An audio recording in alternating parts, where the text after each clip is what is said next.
After what looked like a guaranteed win toward the ends of last week, Declan Eady was left to watch from the sidelines as Joshua Tin took his 4th victory in a row.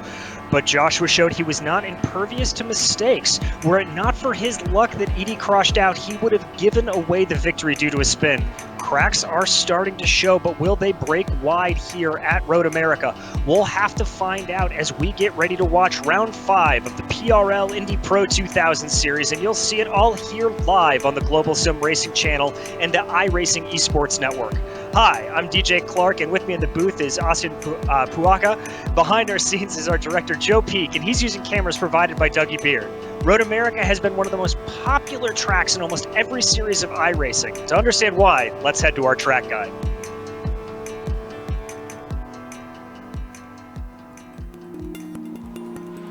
Welcome to Road America. Nicknamed America's National Park of Speed, it's easy to see why just by looking at how the track is laid out. Long straights are a major feature, and drivers will build up incredible momentum before they find themselves interrupted by tight 90-degree corners. In fact, for a 4-mile circuit, it has shockingly few turns. It also has little in the way of variation in layouts. The main course is only broken up once with a single chicane added in the bend version. But don't take this to mean that it's a boring track. Elevation change happens many times over a lap, with a few places taking you into corners which are quite blind. But 2 of the turns on the back half of the course are perhaps the most distinctive. One is the carousel with its more than 180-degree radius. It just feels like it never stops. The other is the kink. Terrifyingly fast with very little runoff, it can end someone's race in a flash. As you'd expect, the heavy braking zones make for some ideal overtaking spots. Turn 5 sees plenty with its downhill entry. The hurried downs can offer drivers a chance at a sneak attack if you're brave, and then Canada Corner gives you one last shot before the lap is over. It's no wonder major organizations such as IMSA, IndyCar, NASCAR, and the SCCA all host major races here. All in all, many drivers rate this track as the best track in North America. Many who hop in the seat and try it can quickly understand why.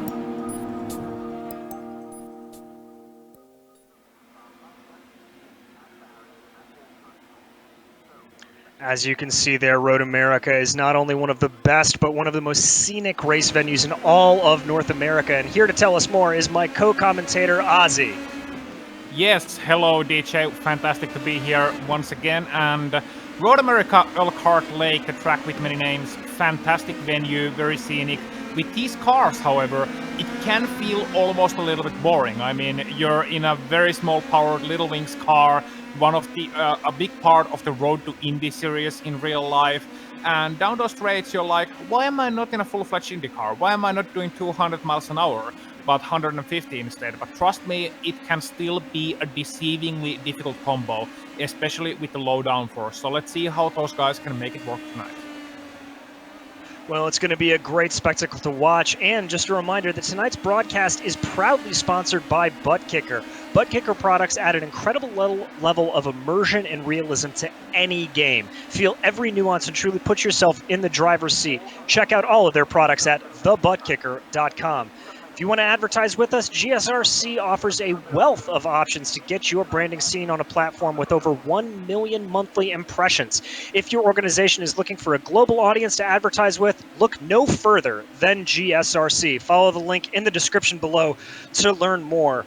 And as qualifying is underway here, we're going to jump very quickly to our standings in the series this year. Now, we have 2 championships that we're following. The Pro Series is what you're seeing pop up right there on screen. Our 4-time and dominant champion, Joshua Chin, currently leading the standings with 147 points, with David Serwan right behind him at 26 points back. Alex Guyon, Olivier Legault, and Austin Espedy following up in that top 5. Now, as we mentioned, Declan Eady was the only guy to be able to start to break Joshua Chin. Not in that top 5, but very strong this year. Ozzy, why don't you walk us through the AM driver standings? Oh yes, we have the AM category as well, with Dave Peterson leading, 125 points, notched up this season, only 9 points ahead of Owen McLachlan. David Cristelli rounding up the top 3, with Tyler Gore and Michael Broomhead finding themselves in the top 5.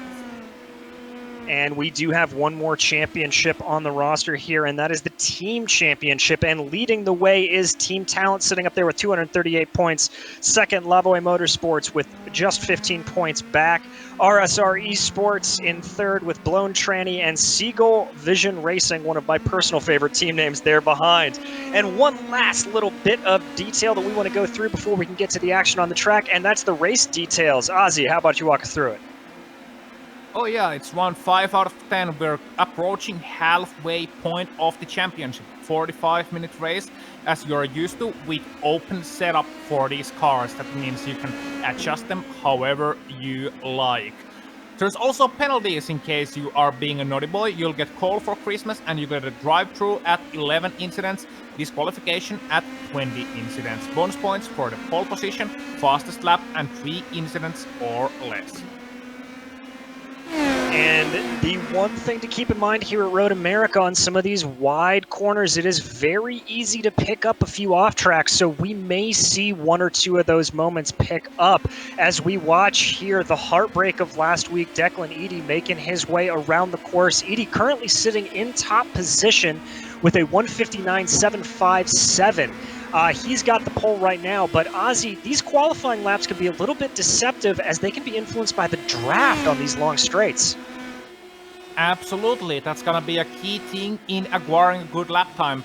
If you want a good visual explanation what it's all about, Declan Eady is right now leading his teammate David Rodriguez around the track, currently coming out of turn number 5 into turn number 6. They got Eric LeBlanc and Kevin Sandana as well, and I don't think he's gonna do a glitter solo for us tonight.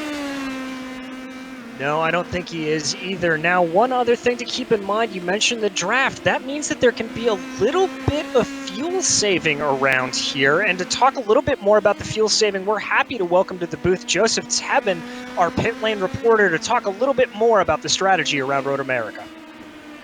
Yeah, the fuel strategy is always interesting in these Indy Pro 2000 races, but especially here, with the effect of the draft. If you're sucking behind a guy, as some commentators affectionately call it, you're going to use less fuel because you're pushing through less air. But because this track has such long straights, you're also using a lot of fuel. So there's going to be an interesting balancing act between those two things, and we'll see which drivers can handle the fuel saving better than others. It'll certainly be a storyline to check out through the race. As you see here on screen, championship leader Joshua Chin making his way around the track. That's him working through those last couple of corners, that very, very fast flick before getting back up onto the main straight here, and that wonderful rise to the start-finish line. Yeah, he's one of the only 2 drivers who have gone under the magical 2-minute mark here in qualifying.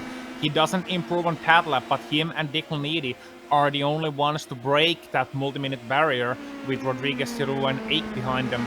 We still have about 6 minutes left in the qualifying, but this is when it gets hot. Oh, and outside of your pictures, I think I saw Kurt crashing sounds. That's Chin, and he's gonna have to start another lap. But Robert Viso Jr. as well coming across the line, and you're gonna really find something interesting here, DJ. Something I want to talk about, especially during the race, which is the mixing of these Pro and AM drivers, now that we got a draft track, so to speak. So we might see more mixing between the classes than we're used to.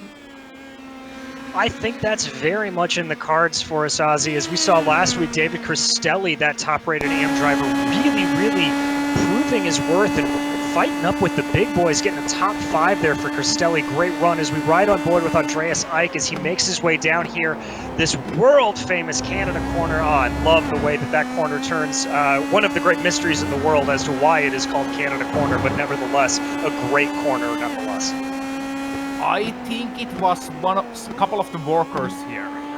They were Canadian or something, and they left products from Canada in the corner or something. I remember actually our director Joe Peak talking about it, and he's gonna be chastising me so much for not remembering exactly why it's called Canada Corner. Now, a fun tidbit is that in Finland we used to have this urban myth about Canada Corner being named that way. Because if you crash hard enough, you'll end up in Canada. Now, I checked it after that, and it's about 250 miles from that corner to the border. So I don't think we'll see that far from off.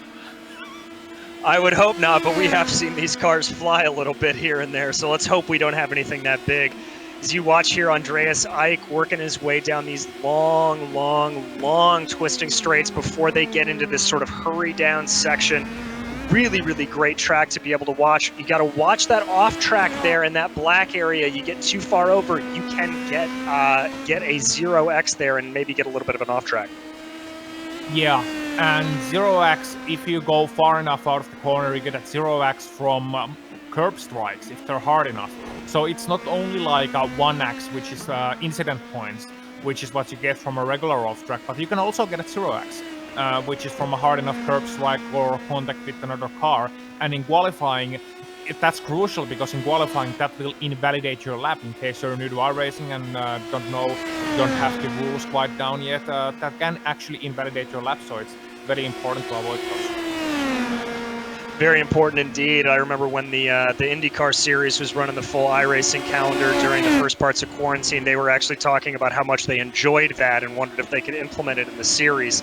As we watch David Sirah here working his way around, getting that good draft from the car in front of him, that's really going to help him improve the time. But Ozzy, how much does that hurt when you're coming through those quick sweepers? You lose a lot of downforce off the wings if you're running that close behind somebody.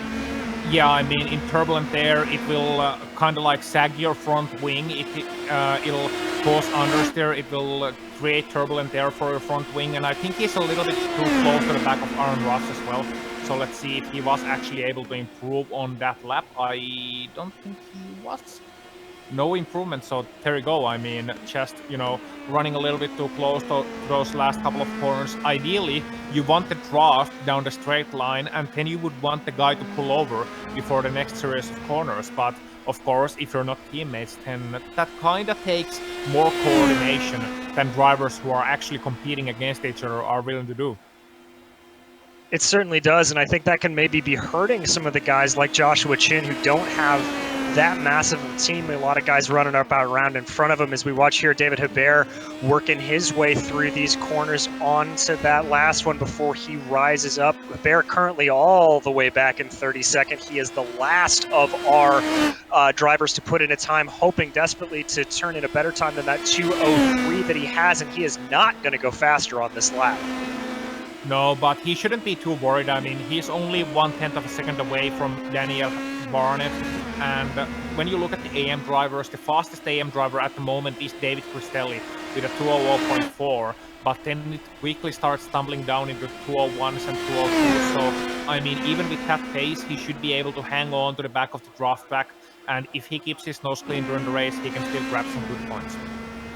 As we see here Tyler Scarelli currently 22nd, working his way up the hill. Just a quick note for some of the lower ranked drivers, Michael Broomhead unable to complete a lap. He was going out for one hot flyer and wasn't able to do anything as he hit the wall, wrecked his car out. Scarelli unable to go any faster, so that's going to be him back in 22nd to start. As we watch here, Alex Guyon seeing if he can improve on that 2 minutes 5 seconds, currently 7th place.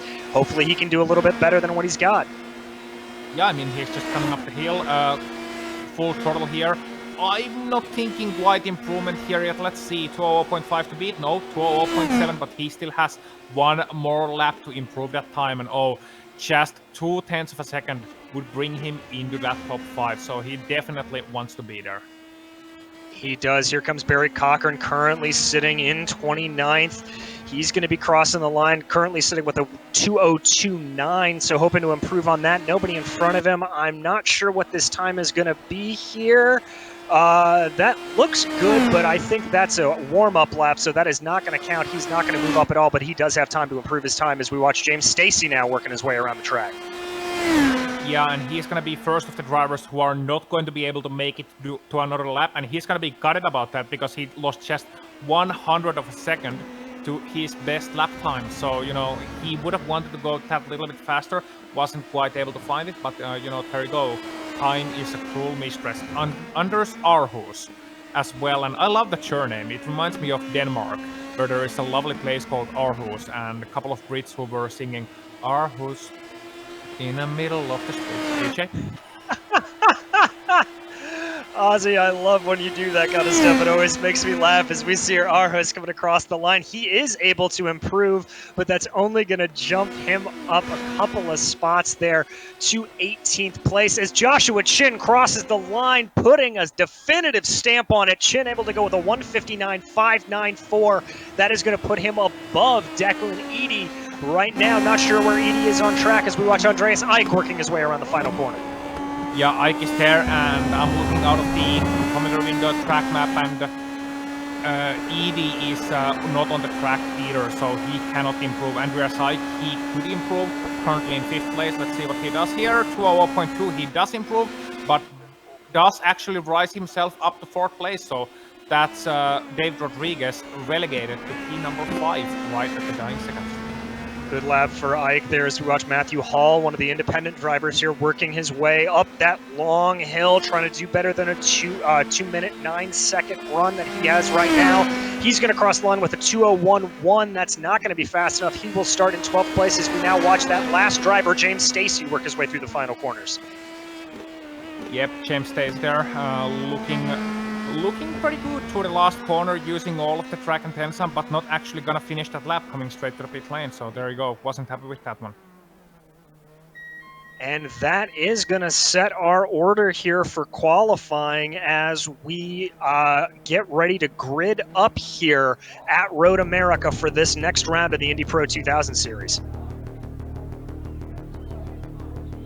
And you see here the starting grid, as we mentioned, Joshua Chin starting in that 1st place position with a 159.5. Outside of him is going to be Declan Eady in 2nd. David Sirois coming in with the first driver to come in with a 2-minute time. And in 4th, Andreas Ike. David Rodriguez coming in 5th with Andrew Wood in 6th. Alex Guyon. And the first of our AM drivers, the standout AM driver from Detroit, David Cristelli, coming in 8th place. Olivier Legault in 9th. And Kevin Santana going to be starting off in 10th place. Austin SPD starting 11th, Matthew Hall will be 12th, Dave Peterson and Christopher Richards running out your row number 7 with Eric LeBlanc and Owen McLachlan 15th and 16th. Adam Bright 17th, Anders Aarhus not in the middle of the street but in 18th place, James Stacy 19th and Aaron Ruffs in 20th place. Starting off on the inside of row 11 is going to be Sean Duhamel, followed by Tyler Scarelli in 22nd. Sebastian Pro is going to be in P23, followed by Tyler Gore in P24. Matthew Gunderson will be on the inside of row 13. Outside of him will be Barry Cochran, then followed by Peter Hebron and Paul Wildridge. Donald Olson will be 29th, and Daniel Barnett in 30th.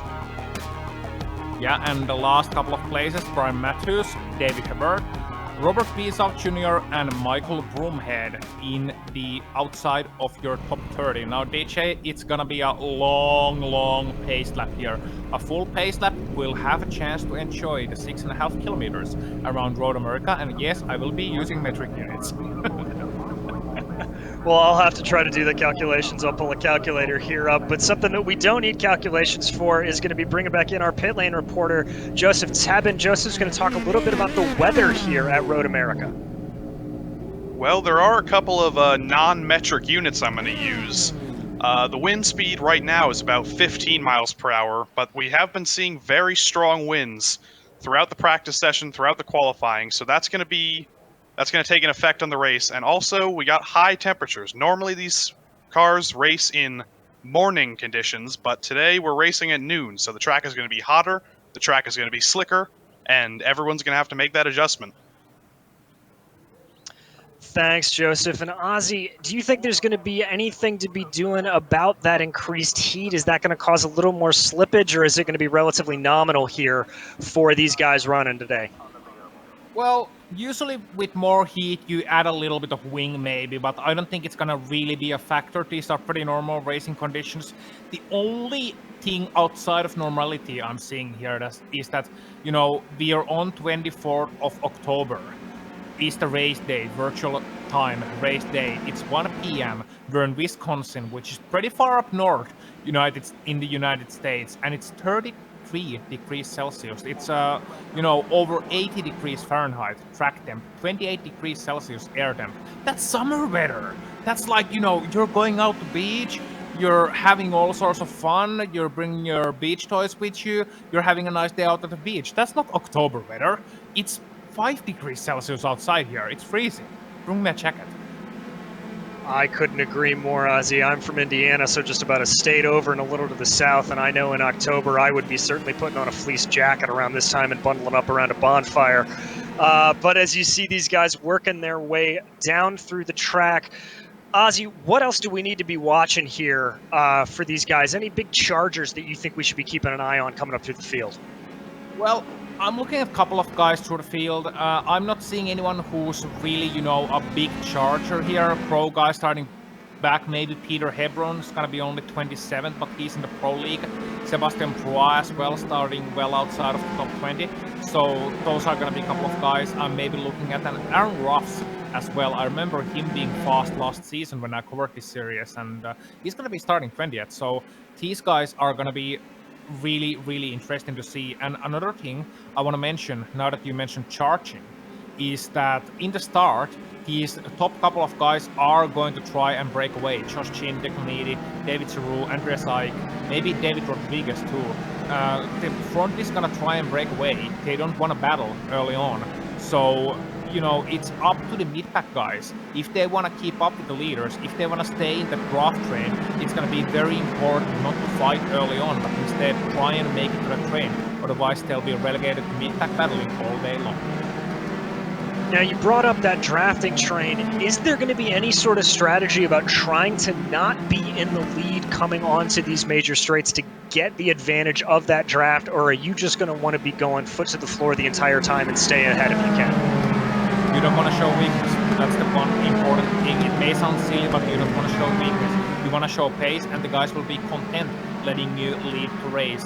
Now, of course, in the last lap, you may want to play the strategy game of trying to get that draft onto the penultimate lap, going into the final lap on the main straight. But aside from that, I don't think we'll be seeing any silly games tonight.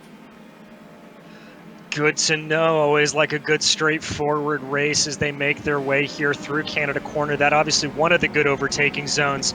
Ozzy, I'm thinking that maybe we're going to see some good overtaking into turn 5 and potentially into sections in the hurry downs. Yeah, and turn 2 as well. Okay, that's a bad joke. Basically, turn 2 is not in corner, but turn 1, turn 5, and hurry downs. Those are going to be the big major overtaking opportunities with an outside chance of overtaking to turn 6 and 7 if you can keep it side by side through turn 5. Well, it's something we're going to have to be watching for as the Porsche iRacing pace car pulls off here. Joshua Chin now in control of the field, waiting to put the power down. He starts to go and pull away. He does. Declan Eady right behind him trying to sort it out as the whole crowd of Hornets coming in behind as they dive down into the first corner. Chin holding out that main lead, and that is indeed Eady behind him. That's Wood pulling out to the outside, thinking about it, not going to have it, but behind him, Sarah and Ike going side by side through turn 1. Yep, and looks back up field 2, clean through turn number 1. No major incidents, so we are off and underway, DJ. What a great start. Always good to see that as, oh my goodness gracious, Sawa and I continue to go side by side as people are flipping in the background. Cristelli. David Cristelli is off, and that's Kevin Santana who was off as well, Cristelli, and that was one orange car going wildly flipping into the outside of turn number 3. Oh, that's major race ender as we're going to come back to that later as the battle for third right now really heating up. Third and fourth is David Rodriguez starting to poke his nose in there. Andrew Wood holding the outside line through those corners ahead of David Rodriguez and Andreas Ike. He's been able to move it around. Oh, and there goes Wood a little bit wide. That's going to slow him down and give some opportunity to Ike here as they move in to turn 8. Yeah, that's a great opportunity, and started the battle early on and a bit of a wiggle as well there. So, cold tires there, one more crashed car off the back, and well, that's the trouble with the opening lap. You get cold tires, even with the full warm-up lap, you get cold tires, you get drivers having difficulties, and you have all these battles and all these cars around you, and that's gonna cause the breakaway effect we mentioned earlier. Speaking of that breakaway effect, you can see here just how much Declan Eady and Joshua Chin have broken away as they go through Canada Corner for the first time. That's Eady just trying to hunt down Joshua Chin, maybe hoping to try to get a good advantage of the draft. As you look back further there in the order, Andreas Ike and David Rodriguez absolutely going side by side. Ike is off sideways and into the wall. Oh, that's harsh for Andreas Ike. It's the second time we've seen it on this opening lap, just getting a tire off into the grass, and that sends him flying. The same thing happened to Andrew Wood, but not quite decisive effects, as here goes Declan Eady for the move on the inside of Joshua Chin down the main straight. He's going to have it done in turn 1. Yeah, and these guys are gonna have to be careful right now because they got a massive lead behind them. They got a 2-second lead, which after one lap is quite massive to David Cerut. So they definitely want to work together to extend that gap. But Declan Eady, he also has his own agenda. Josh Chin has won all 4 races this season. He definitely wants to take that away from him, but he also wants to, play this game smart. Don't let David Cerut in there. Don't let Andrew Wood or anybody else in there. Let's make the two-way fight from early on. It's going to be much easier to manage. I think that's right, as we're going to jump back to the big wreck at the start here in replay as things start to calm down a little bit at the front. You can see here just that whole flock of Hornets coming on through here, and that's going to be, I believe, that's Cristelli getting a little bit wide, and you can see the action just starting as to really hit as they dive into 3. Yeah, so that's going to be Cristelli going quite wide, and then, Matthew Hall takes a wide right here, so that's Matthew Hall flipping over the barrier. Cristelli as well as Santana, I believe, was the original guy going wide. So here you can see on board of Matthew Hall, car number 911, and boy is he gonna need that number today, DJ. He is, and you can see just how much of a crowded field of view he has in front of him. They go down here. That's Cristelli up ahead in that bright blue car. And so there they go running wide. Cristelli just a solo spin. He gets right into Hall, nowhere for Hall to go, and that effectively takes the 2 of them out of the race. Yeah, it does. So very typical for Cristelli, which is, not very typical for Cristelli, but rather very typical of a lap 1 mistake. Cold tires, you want to get the foot down on the throttle as early as possible. He lost it a little bit on the exit and tried to correct it, but it snapped back, and that's always one of those things you have to watch out for, because when he overcorrected it, he effectively spun right in front of Matthew Hall, and nothing that poor Hall could do there. He was just a total passenger in for a wild ride, but thankfully these are virtual cars, so everybody will at least be all right, unless he has a VR headset, in which case he's gonna be a little bit dizzy. Always a terror in the virtual headset. And let's remind the audience that this is not just a mistake that you see in the virtual world. If anybody watched the IndyCar race from Road America early this year, you saw Graham Rahal and Will Power making a very similar mistake in the exact same corner. So these guys doing exactly what the pros do. As we ride here, you can see that is Andrew Wood and David Rodriguez fighting. That is about the 8th time that Andrew Wood has run wide, and it's going to give Rodriguez the opportunity to take the inside turn into turn 6 there. That is a gutsy move at an almost blind corner. Yeah, that is very brave, but turn number 6, you can do that. You can pull it off if you can get a good exit out of 5, and once you get to that inside line, then that's pretty much your position to take, and Andrew Wood, to his credit, gave him a lot of space there, but here he comes back, and you talk about gutsy moves. How about from the outside into carousel? Andrew Wood, gonna go side by side to the kink, you think? Oh, come on, Andrew. Oh, no, he's going to back off through the kink and just try to get into that draft going down into Canada corner. You saw that mistake there from Rodriguez on your screen, just a little bit of a wiggle. Ozzy, everybody's seeming like they're having problems here, but there goes Wood down the inside. He's going to have to move into Canada corner. As I was saying, though, everybody having problems running wide or getting the power down on the exits of these corners. Yeah, that's what you get early on, These cars are going to be heavy. You have the car set up for the long run, and you try to get the pressures into the tires still. And also, if you go a little bit sideways, if you have your diff set up a little bit weirdly, then if you go a little bit sideways, you can overheat those rear tires, and as a result of that, it's just a problem that keeps snowballing out of control as they once again come side by side, going into turn number 1 with David Rodriguez on the inside. Rodriguez going to be able to make that move, and that has allowed Austin Espedy to sneak up there. That's him in that bright blue car behind the 2 of them, but Wood starting to dive out to the little bit, not going to think better of it. He's going to dive back in line there. They're going to go 1, 2, 3, 4 through there, but Wood running wide again, going on the exit there, maybe looking at some penalty points here if he's not careful, but Espedy now really starting to get a good run on Wood as they go into turn 5. He's going to make the move on the inside.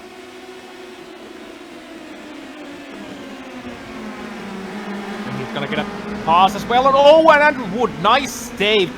However, that sent Alex Guillaume off the track in turn number 5, just reacting to it. That was a nice save from Andrew Wood, but sadly, poor Alex Guillaume was the victim of that one. So here we're gonna see a replay, and you're gonna see, watch Andrew Wood. He's the second car in line, and he is gonna get passed by Austin SPD on the inside here. SPD just sending it up to the inside, nothing wrong with that one. Andrew Wood on the exit, getting a little bit sideways, and that's gonna be Guillaume doing a great job avoiding him, however ending up in the grass and losing a lot of ground. That could have been so much worse. We're going to take a big look here at a massive wreck with Olivier Prou. Oh, big hit there coming through the two of them. Just absolutely coming together. It looks like a little bit of case of pimping there, Ozzy. That was car 26. Yeah, that was a little bit clumsy of a situation, but that happens so easily with these open wheel cars, especially the small ones, because they run so close to each other. And once you get contact, you can easily hit the other car's tires, and you're gonna kind of, run over them basically. So, that can happen very easily, and it can look very clumsy, but it's easier to do than it is to avoid, really, especially in the mid-pack. We have Adam Wright spun around and a couple of other cars as well involved in a big mayhem on the last corner. I think we saw it just on the edge of the screen.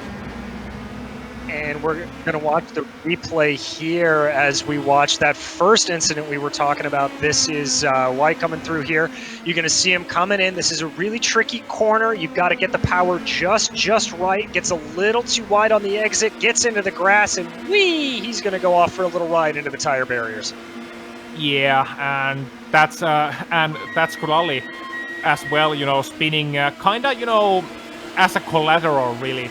First we saw Adam Wright spinning into the barriers, and then Tyler Scorelli as well, ending up in the wall, thankfully able to keep going, however.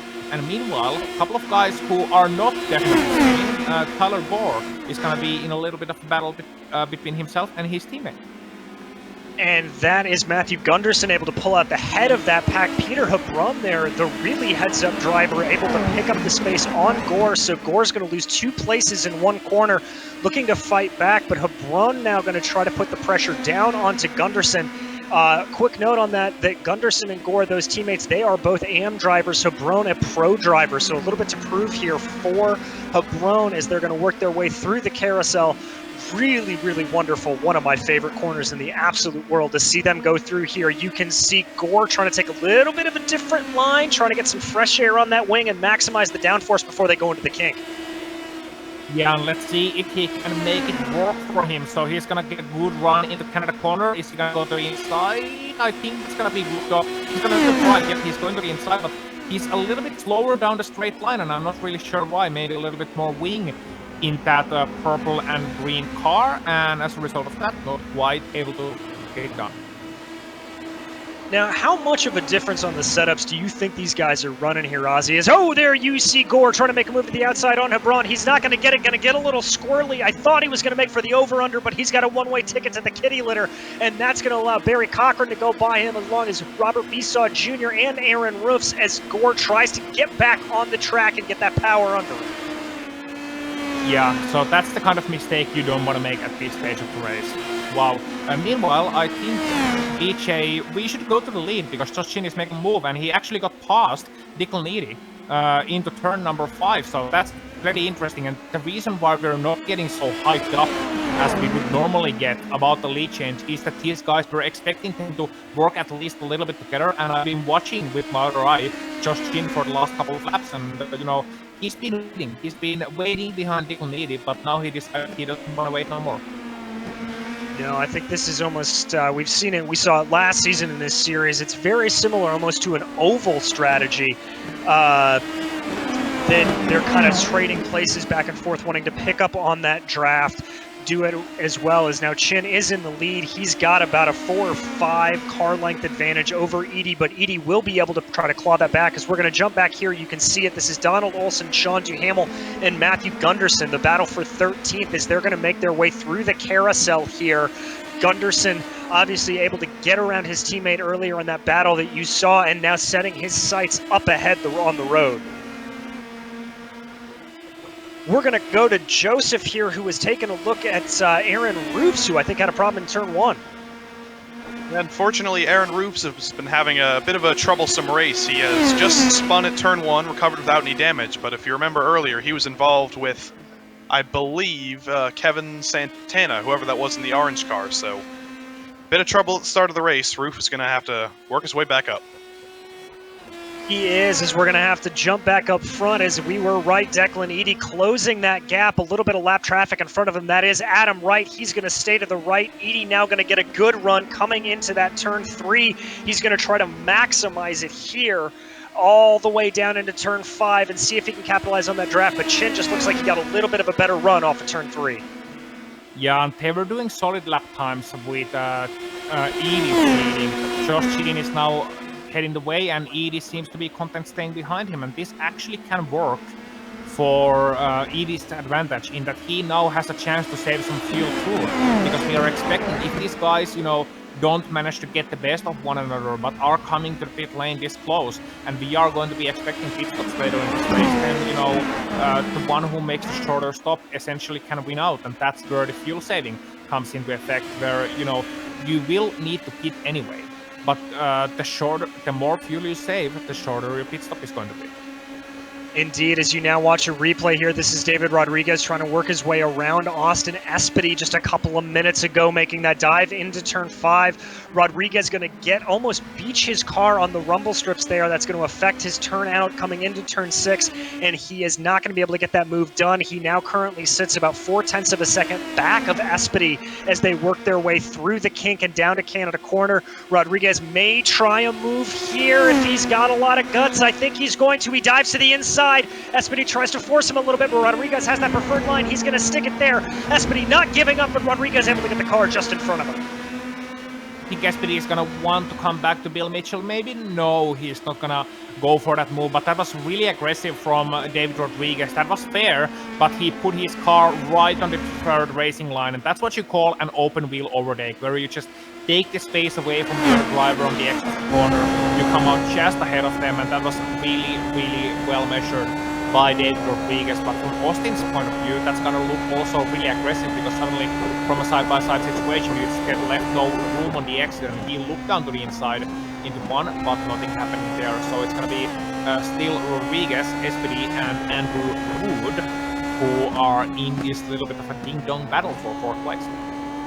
And it's a really nice little battle, and you can see as we ride on board with Andrew Wood, just the elevation change that these drivers have to deal with as Espedy trying to suck up into that draft going into turn 5. That's where we've seen one of the prime overtaking opportunities as Rodriguez goes super defensive, cutting to the inside, forcing Espedy around the outside. Not going to have it. Espedy looking like he may try for an over-under, not going to have enough speed there. Rodriguez runs a little bit wide. Espedy catching himself on the apex. They're going to go single file through turn 6, up through the hurry downs, as Wood loses a little bit of time there, getting a little squirrely off the exit. His issue all day long. We've been watching him going wide on those corners, and I thought it might have been dirty air earlier on, and he's still getting dirty air turbulent there, but he's also getting really wide on the, it seems like his car first doesn't want to turn in, and then when it turns in, it turns a little bit too much, so you got off-throttle understeer and then on-throttle oversteer, which sounds like he's got his differential set up wrong.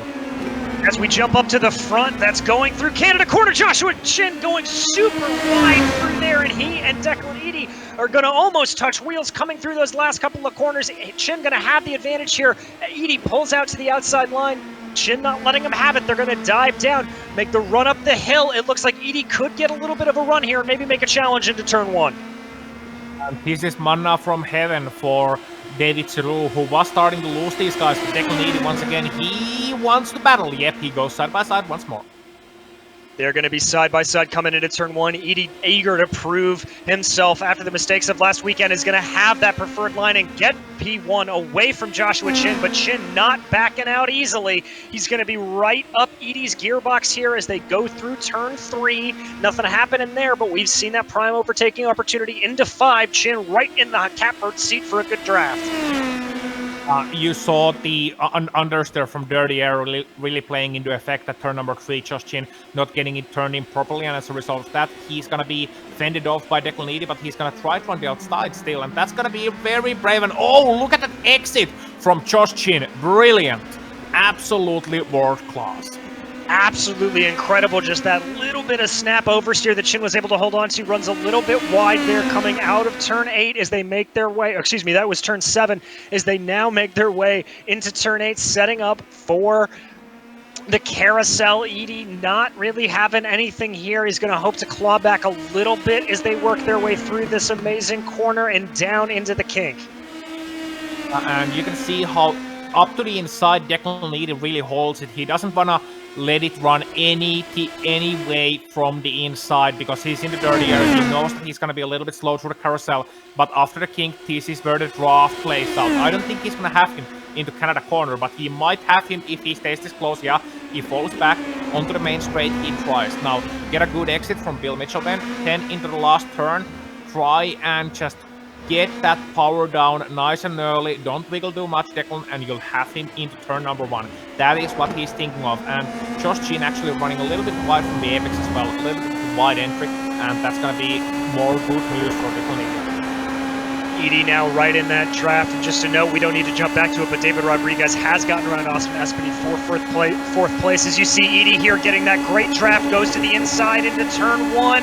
It looks like he's going to have that preferred line. Chin's going to break a little bit earlier. Looks like he almost just gives that corner to Edie, knowing that they can play leapfrog a little bit here, and indeed, they are now a whopping 3.8 seconds ahead of David Sawa. So this, whoa, big wiggle there from Declan Eady as they come out. Was really well held from Declan Eady, but look what it's gonna do to him. Josh Chin looking behind, shaking his head probably, thinking like, Declan, we're supposed to make a gap here, and now I'm gonna take that lead away from you. Silly little mistake, and a little bit anxious maybe getting on the throttle. But look at Josh Chin too. He was a little bit sideways, a little bit squirrely into at the exit of. Here we see a battle for number 4. Oh, that got dangerously close there between Rodriguez and Espedy as they came super close to touching into turn 5. This has just been a great battle back and forth all day long, as now Rodriguez starts to pull a little bit of a gap, and that's going to pull Andrew Wood right up behind Espedy as they work their way through the hurry downs, trying to find anything. Wood looks like he certainly has the good run here. Yeah, he does, but once again, suffering a little bit from those issues we mentioned earlier. You know, he's running a little bit wide on the entries. Once again, we see him taking to the middle lane, to carousel, and 10 on the exits. He has to be really careful of not pounding the throttle a little bit too hard. So, you know, that's going to be harsh on his tires. And once again, you know, he's just understeering off in a couple of those corners. He's going to still have a good run off the drop, but that car doesn't look neutral. It looks a little bit pushy to me. It does. He took a super aggressive line there, almost signaling the pass he was going to try to make yards and yards before the corner, but Wood's still going to be here in a good catbird seat to try to make a move up as they work their way through these final corners and really try to do something here. But Wood, once again, on the exit of those corners, just not getting the run that he needs. That's going to let Espedy pull away from him. Yeah, so these cars, Indy Pro 2000s, as they're called, now the difference to them and their predecessor, which was the Pro Mazda or the Star Mazda as it was called at some point, is that these cars have a limited slip differential on the rear, and you can adjust it. You can adjust the diff ramp angles, the coast angle, and the drive angle, as well as the differential preload. And what that's gonna do is basically the coast ramp comes into play when you're not on the throttle, whereas the drive ramp comes into play when you're on the throttle. So I think Andrew Wood has a little bit too tight of a coast ramp and a little bit too tight of a drive ramp as well. So too much differential on both ends, and that's going to cause it to understeer off the throttle and oversteer on the throttle. I think. Haven't driven that car, but just looking at it. Well, you used a lot of terms that this commentator's not entirely familiar with, Ozzy, but I'm going to take your word for it. As we watch here as they work their way through those sections, trying to find something. Wood just not able to close down at all as they keep working their way around here going into the carousel. Wood getting a good line there, though. A little bit of a different line as Espedy slows. Did he maybe get a cut track warning there or something? No, I don't think so. I mean, he locked up pretty hard into turn number 8, and then he just let Andrew Wood pass. I don't think he was, comfortable being in the lead of Matt Wood, and I think Andrew Wood, sorry, and I think he was also a little bit concerned that they're gonna lose the draft of David Rodriguez, which is what's happening to them soon. So I don't think he was trusting his pace, and he's thinking Andrew Wood is gonna be a little bit faster. He's gonna help and pull me right into the battle for the 4th place. Well, there you go. As we jump back up front here, Declan Eady trying to reel in Joshua Chin. I thought Eady was going to have a good run, but you saw it there on your screen, getting a big wiggle out of that final corner. Going to compromise his line a little bit. But now as they work their way out of turn 1 and through this non-existent turn 2, we're actually going to jump to the pits here as Austin Espedy is the first of our leaders to come into the pits. Joseph, what are you seeing? That's Austin Espedy coming down pit road from 10th place on track, slowly approaching his pit stall. It's a very slow pit speed limit here at Road America. Dangerously and excruciatingly long, but he stops in his pit stall, probably going to get all 4 tires changed, get a full load of fuel for the rest of the field, and he's out. Pretty good stop there from Austin Espedy, and we'll have to see if that undercut is going to work, as we are going to jump back up to the front of the pack here as Declan Eady still trying to claw him back in. Nothing happening here as they work their way through the hurry downs, but he's getting a little close through that turn 8 turn as they work their way through the carousel. Espedy trying to do something as we jump back now to Alex Guyon in P7, who's in a heck of a battle with Christopher Richards for that P7 spot. Yeah, and shout out to Christopher Richards. He's an AM driver, and he's currently ranked 2nd in his class. The leading AM driver, Dave Peterson, right now in 6th place. Richards, he's in 9th place at the moment, and battling with 2 pros, Alex Guyon and James Stacy. So he's made his way up from 14th place on the grid, and Stacy as well. He's up. Ozzy, I've got to cut you off. Up front, we've got major conflict as Declan Eady ran into the side of Joshua Chin. There was a contact coming outside of Canada corner, and that looks like suspension damage, maybe for Eady. Both of them diving to the pits. We're going to watch it here. Yeah, so you're going to have Eady getting the run onto Josh Chin, and Josh Chin is going to give him the position on the inside, and then Josh is going to look for a crossover here. You can see it, and Eady just getting a little bit loose off the curb, and that's a little bit of a clumsy contact, but really incidental. Both could have left a little bit more room. Eady's mistake, and then as a result of that, they're going to dive into the pit lane. Wow, and here we see one more look from it. You can see it here as we watch it. Good move from Eady, but he's going to get a little bit squirrely and just a donk there on the side of it. But we're going to jump up to the pits with our pit reporter, Joseph. What are we seeing? Well, they both jumped into the first 2 pit stalls, and they must not have had too much damage because they both got out pretty quickly. So I think they got lucky there. These cars are reasonably tough with that sort of wheel-to-wheel contact, and it looks like Chin and Eady got away with it. Joseph, I got to be honest with you, I'm absolutely floored by that, as I could have sworn I saw Declan Eady's tires flapping off there, but Declan Eady now out in front by about 2 seconds over Joshua Chin, so clearly the advantage going to him in the pits sequence. The advantage sorry, go on. The advantage definitely did go to Declan Eady there. Maybe he had a little bit less damage to repair. Maybe it was like 2 and 5 seconds respectively, but it's definitely not over for Joshua Chin. It's only about a 1.5-second gap between the 2 of them. Do you think it's possible, Joseph, that Josh Chin could have took tires and Eady decided that, I'd rather not?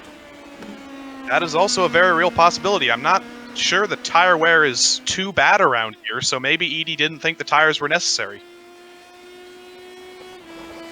Okay, and DJ, well, that's gonna throw a little bit of a hammer in the works of Josh Chin and his quest for 5th in a row, because right now he has to catch up Declan Eady, and the gap is 1.8. It is, and that's going to be just on the outside of that draft effectiveness, so we're going to really have to see them push ahead and see what Joshua Chin can do here as they go. You see him coming through Canada corner there, just trying to put the pressure down.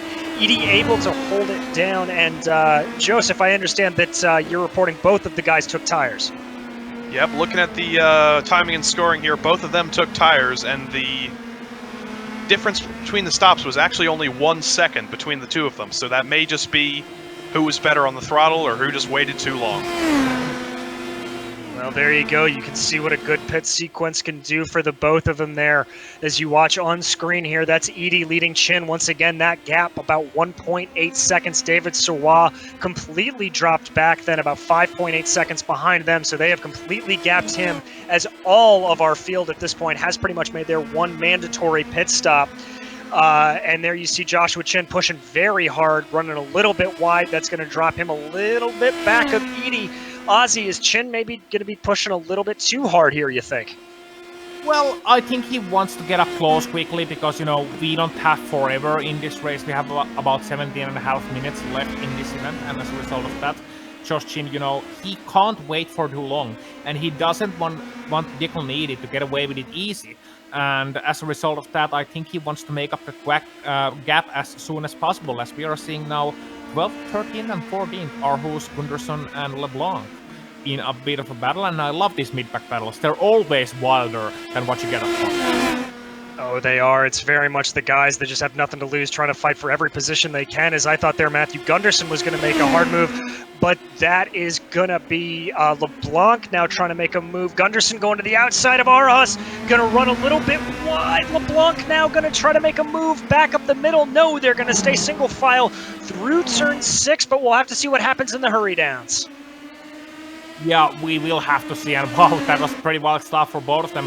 And Aarhus, as a result of that, retains the lead of this pack, but for how long? That's a good question. I don't think we'll see anything into Carousel yet, but stick with this, because at the exit of Carousel you have a straight, then you have the pink, and then you have Canada Corner. And we've seen drama to Canada Corner, even between the leaders today. Canada Corner never safe for anybody at absolutely any speed. As you watch here, they're all just going to be going 1, 2, 3, trying to go through, trying to find something, anything that they can. Just a quick note on that Anders Aarhus is a pro driver, as is Eric LeBlanc. Matthew Gunderson in that purple car is an AM driver, so definitely a little pride on the line for everybody, as that's a little bit of a different line there. We're seeing Aarhus running a little bit of a closer apex, but it's going to pull him ahead of Gunderson and give him the advantage for now. Yeah, for now, and we should be jumping up front into P number 5, because there's a good battle between these two guys. Once again, Andrew Wood and Austin Espedy. Espedy made that earlier pit stop, mind you, and he's been able to catch up as a result of that, back up to Andrew Wood, but they've completely lost David Rodriguez, so now it's no longer for 4th place, it is now for 5th place. So that's going to be a little bit of a heartbreak for them, but now you see here working their way down under the cheese bridge and down into turn 5. Espedy not really close enough to make a move. He's going to try to stick nice and close, maybe make his next best opportunity is going to be through Canada Corner. As we're hearing something may have happened to Eric LeBlanc here, as he is back in the pits for some reason, a little bit strange. We'll have to get back to you on exactly what happened to him. Is that as an unexpected pit stop at this point? Yeah, it would be very unexpected, and I'm not seeing anything out of the ordinary watching back, so it might have been just him and having a case of hitting too little, maybe putting too little fuel in. That can happen really easily. Joseph, any news? I don't see anything out of the ordinary here. He was battling with Gunderson, or not Gunderson, one of Gore's teammates, and I am not quite sure what ended with him in the pits, but he got there, he got some repairs, and he's back out on track. All right, we'll just have to chalk that up to mystery at this point. If we find out anything about it, we'll let you know. As you watch on screen here, Andrew Wood getting closer and closer to Austin Espedy as Joshua Chin sets the fastest lap of the race as he tries to claw on Declan Eady. We're going to stick here, though, as you watch Wood trying to work his way, get in the draft, get as far up and close to Espedy as possible. Really going to get some quick timing. And he's going to get the good draft. I think he may just have enough to make a run if he chooses to do it. But no, he's going to stay back in the braking zone, running a little bit wide there again. Those entrances and exits, Ozzy, I think what you were talking about with the diff, just not Wood's day for that car. Yeah, he really has to wrestle that car to get it turned in, and then it's really loose off the curbs as well. And, you know, he backed off there on the main straight. He really backed off, so he didn't want to put the battle now between himself and Austin Esprit. And I think the reason is, even though they got a sizable gap behind, it's not unsurmountable. Dave Peterson in the 7th place, he's only about 4 seconds back. So, you know, well, 4 seconds back from those guys. So if they start battling, and they keep battling all the way to the end, and Peterson is going to have a chance to join the P5 battle.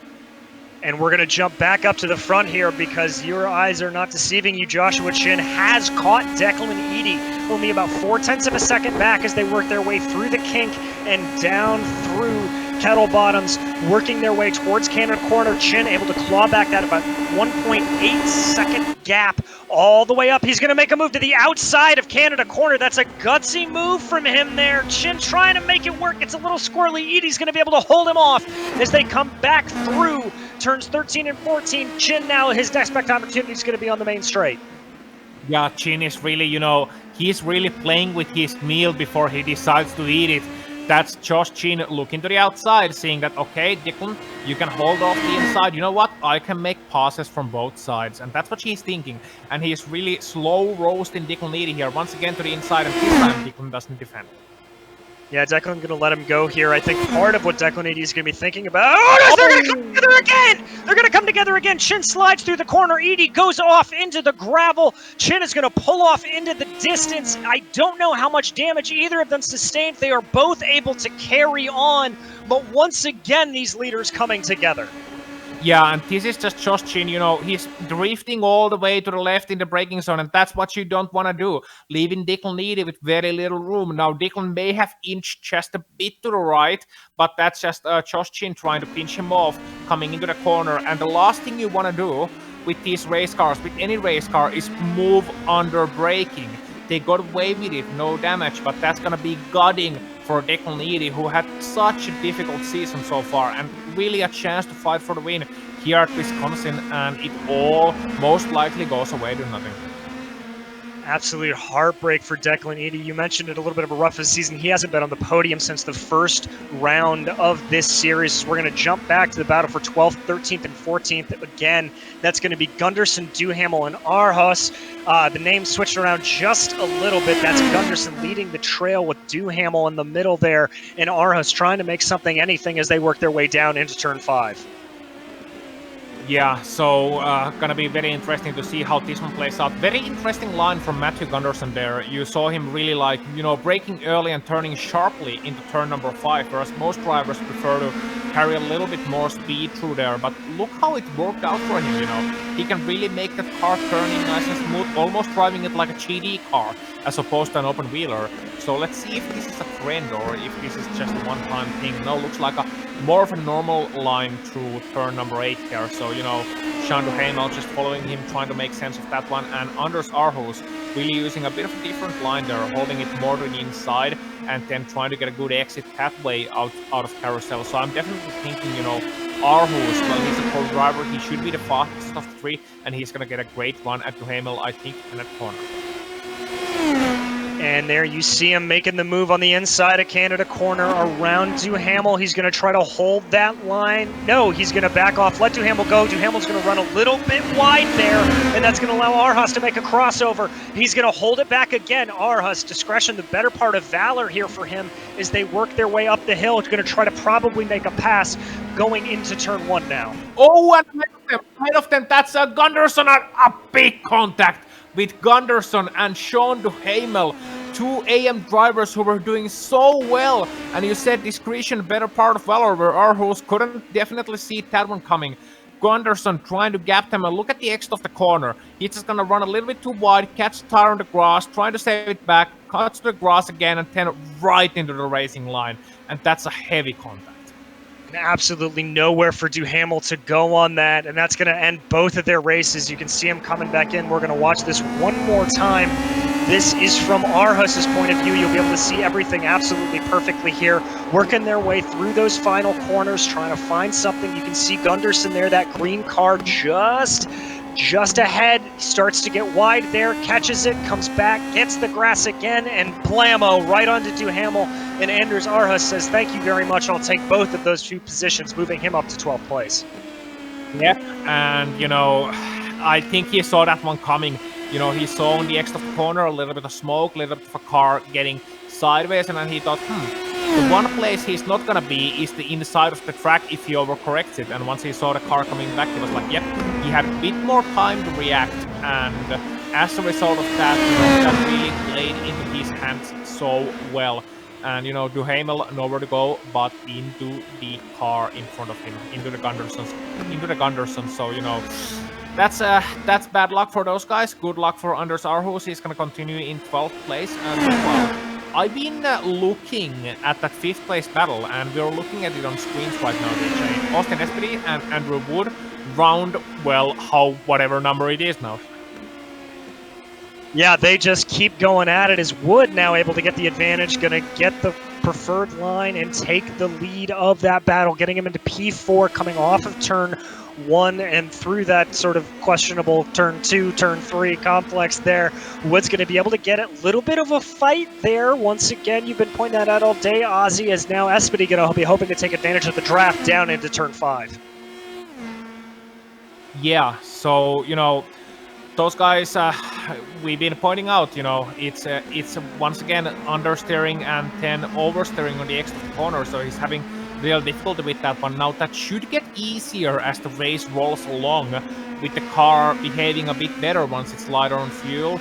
So, coming to the pit window and then coming now towards the end of the race, and the car should be getting easier to handle, but should have, could have, would have. He's still struggling a little bit, but Espedy is struggling even more behind him, actually running wide on turn number 8, and he's going to lose a lot of time with that one. I think he came a little bit too close to the back of Andrew Wood.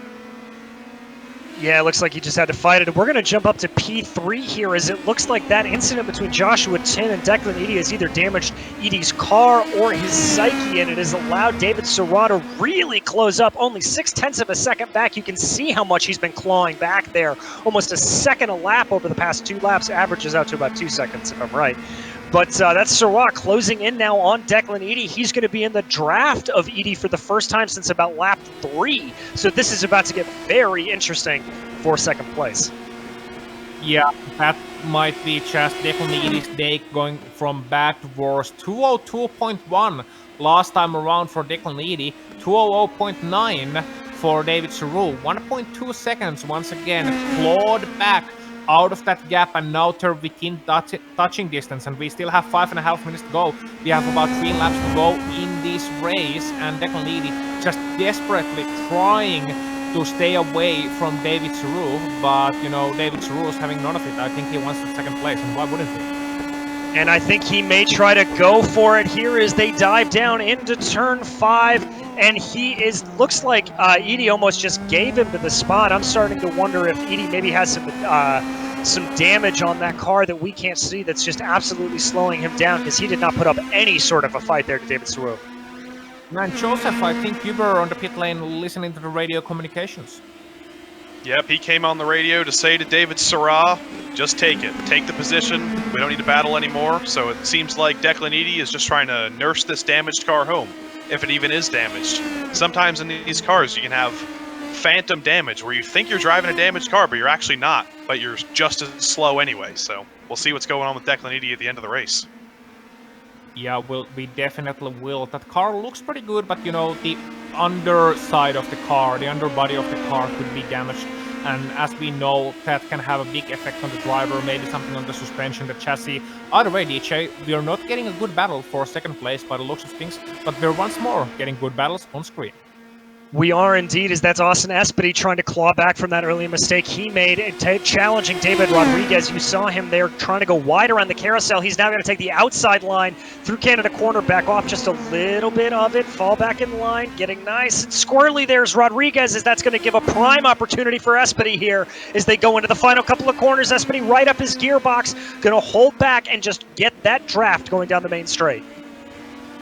He will, and these guys having a wonderful battle here, and SPD, for what it's worth, you know, fighting with David Rodriguez here. David Rodriguez has had an issue earlier on because that's Andrew Wood far away from them, and even SPD looking to the outside, getting great run, and that looks very easy, you know. David Rodriguez just not fighting it at all. So both of those cars actually having trouble. Declan Eady and David Rodriguez getting into trouble towards the end of this race, and that's not good for those boys. No, and those two drivers are teammates, so I wonder if that could be a setup issue as well as maybe just in long-run pace that they're going to struggle near the end of the race. Obviously, Eady's troubles can be attributed to that damage that he had, but Rodriguez now going to look like he's thinking about fighting back. Maybe no, thinks better of it, just slides in right behind Espedy here, coming through turn 5. Going to try to just see what he can do through the hurry downs. Yeah, and, you know, trying to play the long game here. He's still got time. He hasn't lost anything. He can hang with him on those straights. He can't hang with him in the corners. You can see how far the car was pushing in turn number 7. He doesn't want to turn in. It's got a turbulent there. Those tires that have been tortured all race long as well, even getting new ones, and those have been tortured too. So David Rodriguez really struggling to hold on in the corners, but once they come to the straight line, he might have a chance into, guess where? Well, Canada corner. And you can really see it there coming through that high speed sweeping left-hander up the carousel. The Rodriguez just kind of fighting the wheel a little bit, trying to keep things in line, but he's going to tuck up in the draft the best he can behind Espedy. I don't think he's going to be close enough to make a move here, but if he can keep it together through 13 and 14, he may be able to make a run down the main straight. As we close in here, 2 minutes to go, that's going to be about a lap. So I think 1, maybe 2 more laps here at Road America, and that's going to be all she wrote. Yeah, so all things must come to an end, all good things must come to an end, and so will this race, but it's not over yet. Not for these guys. Espedy and David Rodriguez still fighting for the top 5 honors, some good points at stake here. And of course, you know, more important than points to these drivers is the glory and the honor of, you know, fighting against one another, having a clean, great fight and saying, you know, I was better than you today. That's the driving force, at least back when I was driving, that was the number one thing. I don't care about points. What are points? You can't see points. It's not like you're getting points handed on a silver platter after the race.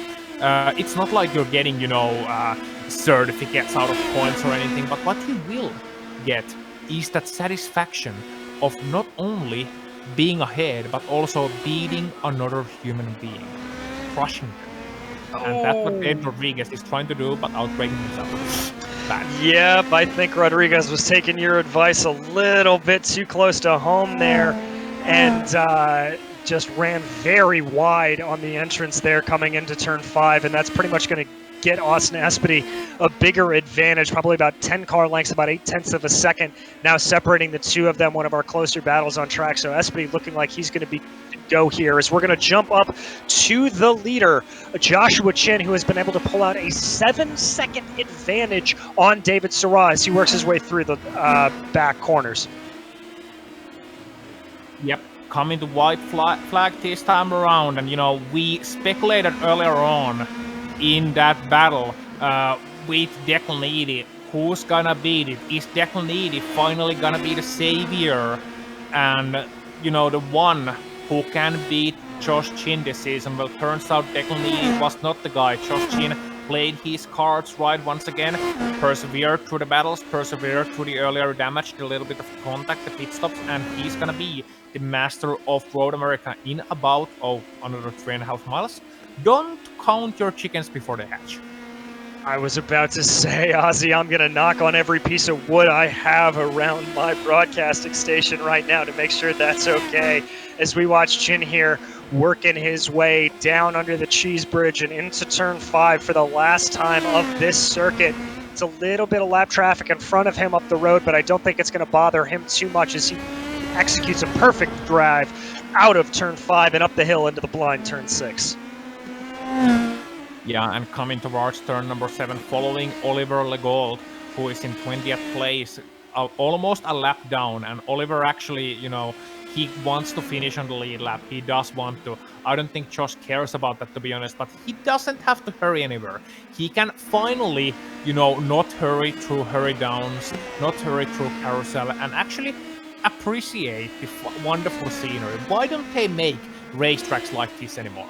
why do we have tarmac runoff so much? You know, I know safety and such, but isn't this such a beautiful venue?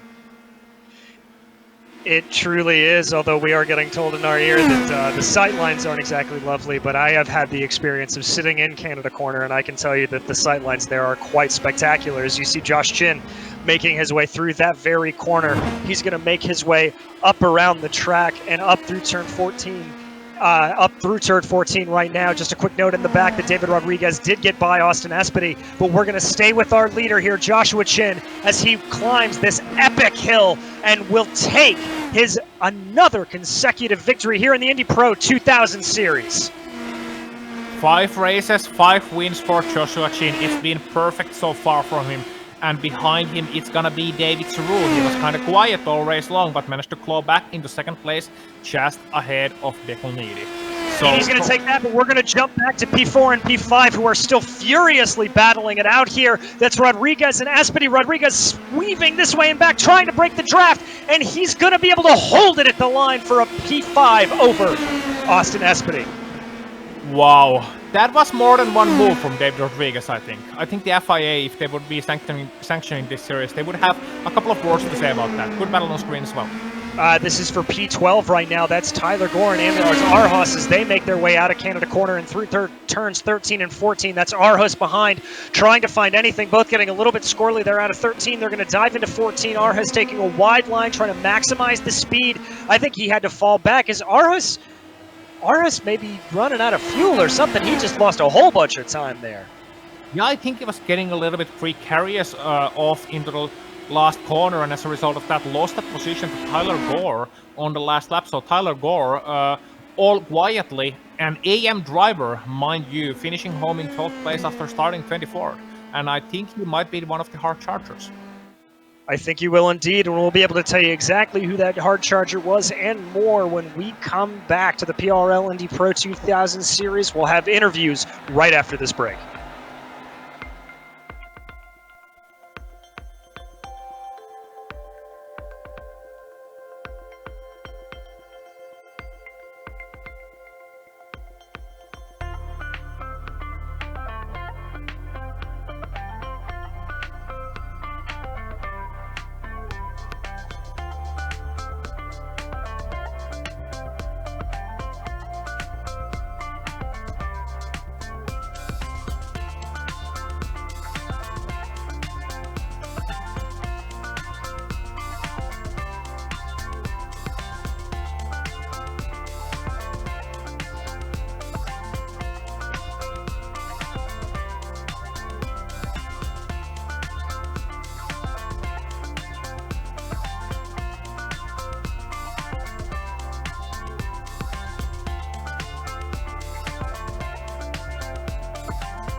And there you have it, ladies and gentlemen. Joshua Chin able to go 5 for 5, taking the victory here at Road America. He will bring the car home in P1, followed by David Surratt in P2, and Declan Eady, after a little bit of contact there across the field, coming home in P3. Andrew Wood finally being able to best the drivers ahead of him and get into P4. P5, David Rodriguez beating out Austin Espedy in that great battle. Dave Peterson, our top-ranked AM driver, in P7. Alex Guyon in 8th. James Stacy in 9th. And Christopher Richards in 10th.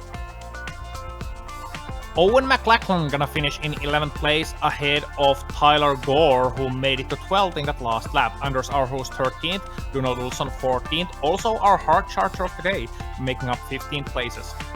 Peter Hebron, Eric LeBlanc, Kevin Santana, Dave Cristelli, Brian Matthews are gonna finish 19th, and one lap down, Oliver Legol gonna be in 20th place.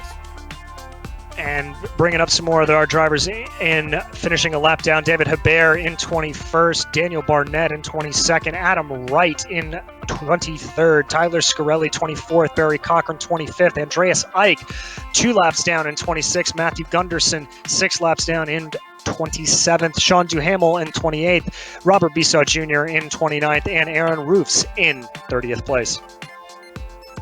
Yep, and last couple of drivers, Michael Broomhead, Sebastian Proa, Paul Waldrich, and Matthew Hall. And I believe DJ Clark is soon ready with some of our interviewees here. I am indeed, and I am here with our winner, Joshua Chin. Josh, that's certainly one of the more eventful races we've seen out of this year, but able to take it home for the 5th consecutive victory. Yeah. First off, I got to start with apologizing to Declan. I kind of lost track of where his car was and got into him, and I feel bad about that. I think even without the contact, it probably still would have gone about the same way in terms of me getting ahead of him, but I'd much rather not do it that way. But yeah, eventful, it's definitely understating it a little bit. Yeah, I think so. Watching the replay back on a lot of it, it looks like you lost a lot of time coming into the pits after that first little bit of contact between the two of you. Did you have damage, or was it just an issue of getting down to that limiter?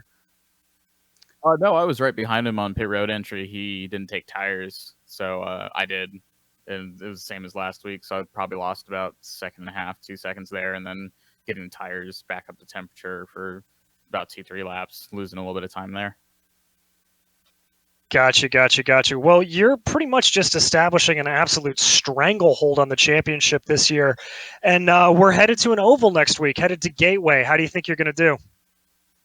I think I have a good shot. I think Andreas will probably win there again. He was really good last year, and he's just been really good at Gateway no matter what we've run in, and this car is no exception. But I think a top 5 is definitely on the cards. I don't think I'm going to go 6 for 6, but I can try, I guess. Well, we'll certainly be here to watch you try. Before we let you go, Joshua, anybody you need to thank tonight? Yeah, everyone, Team Talent, Team Chimera, Andrew, Austin had good finishes. Andreas, unfortunately, didn't get the finish. He probably should have, but he'll go to Gateway and he'll probably win there.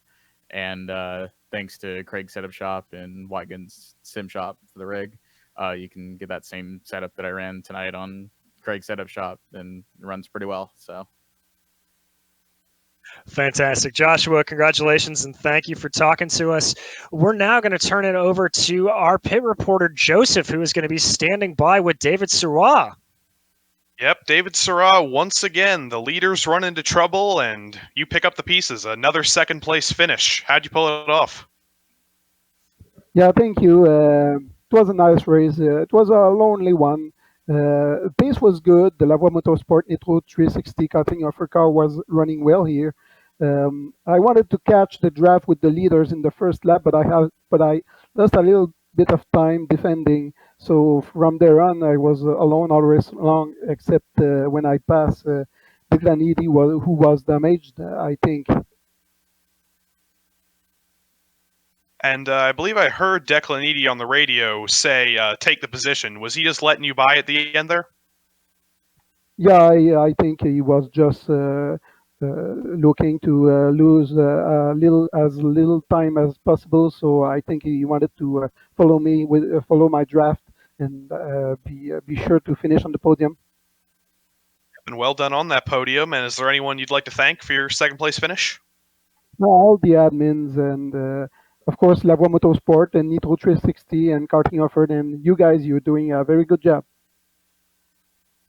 Thank you. And for an interview with our third-place finisher, I will throw it back to DJ, who I believe is in contact with Declan Edie. I am indeed, Declan, for the second week in a row, man. It looked like you were going to have it, and then things just kind of fall apart. Talk me through that race. Well, I mean, of course, the less said about last week, the better. But I feel like, like last week, I had the car to at least challenge for the win. And it's just kind of a shame that me and Josh got tangled up. It was a really good battle until then. I think we were both comfortable enough that we were going to be able to outrun David, even if we got, in a little bit of a battle. It just, things happen, especially when there's a lot of pressure and it's for the win. So I watched the replay of the incident. I don't think you can really put that on anyone's shoulders. I think it's just one of those things that happens. Definitely ready to bounce back next week. And next week we are headed to Gateway on an oval. How do you like your chances there? Well, I mean, you guys, I assume, saw what happened to me at Phoenix, a silly mistake, but I feel like I had the car there too. So, I think if we get the setup done and to start turning some laps, top 5 finish is definitely in the cards there. Andreas is very fast on the ovals, so he'll definitely be the favorite for the win there. But I'll see if I can hang with the lead pack and just kind of see how it goes. Well, we'll be watching for sure as we're here in the booth commentating it. But anybody you need to thank tonight? I just want to thank our sponsor, G Performance, giving us the gear we need, as well as Butt Kicker, Formula Hypersoft News on Instagram, who's our social media partner, and Abruzzi Sim Gear. So I think with that, thank you guys for the host, and see you next week, hopefully. We'll see you then, Declan. And that's going to wrap up our coverage here tonight on GSRC of the PRL Indy Pro 2000 Series. We want to give a special thanks to the Butt Kicker, and you can find all of their products at thebuttkicker.com, as well as the iRacing Esports Network. We also want to thank all the companies that provide the software and hardware for our broadcast listed here on your screen. An additional thanks to June Lalonde, who provides our wonderful music. See the screen for how to get a hold of more of her great work. I want to thank all of the team here today. That's Ozzy, Joseph, Joe behind the scenes, and Dougie Beard on cameras. If you'd like to find out more about GSRC, including our upcoming races, you can check us out at globalsimracingchannel.com, or you can check out our social media on Twitter at GSRC Channel, Facebook at /Global Sim Racing Channel, or our Instagram at GSRC_Graham. You heard us mention it tonight during the interviews, but our next race is this same time next week, Thursday, October 29th at 9 p.m. Eastern at Gateway. So an oval here, it'll be great. If you also want to check out some of the upcoming races that we have here on the GSRC network, you will see them on your screen now. So check them out and mark them down on your calendars. Up next on GSRC, the Throwback IndyCar Series is going to be at Chicagoland at 10:30 p.m. Eastern. So for all of us here at GSRC, until next time, race clean, race hard, and we'll see you on the track.